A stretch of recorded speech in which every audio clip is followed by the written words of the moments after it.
$37 in the Kingdom Hearts 2. I know that this is a little bit earlier than these type of videos normally would be, but I just had to ask this question. Why they had Roxas moving like that? They had Roxas out here with all the advantages in the world, and they limit you so much at the same time. Like, for instance, the very first time I fought him, I got beat up so bad, I thought it was part of the story. I legit thought it was one of those moments when you purposely supposed to get beat up and then you down to the ground and someone comes in and saves you, like probably Mickey pops out or something. I thought that was gonna happen. But no, that didn't happen at all. All I saw was a continue or a load game. A game over screen came out. So I'm thinking to myself, oh, I actually gotta beat this dude. So I'm fighting and fighting and fighting. And it got so bad, it literally took me a full day, the next day, which would be today, and I finally beat him.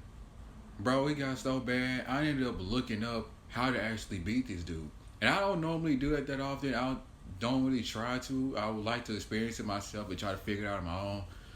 But for all I've seen, they end up having the exact same things equipped, and they just spam one move over and over again until the fight is over.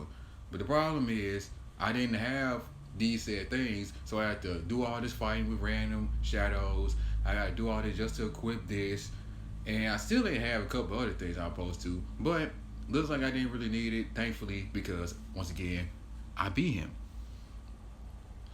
And it's one thing that I do want to point out right quick.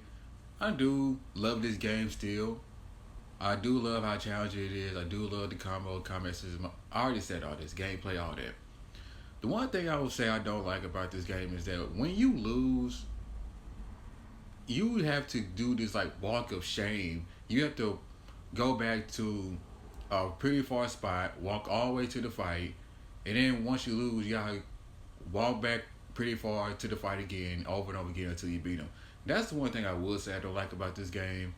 Another thing I don't like is the guard animation. Once you hit guard, it's not like a swift parry kind of movement where you just hold there for a split second, then once you actually parry, you attack him.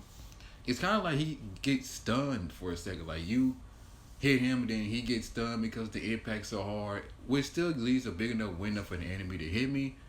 But other than that, I just had to make this video because they had Roxas moving too crazy.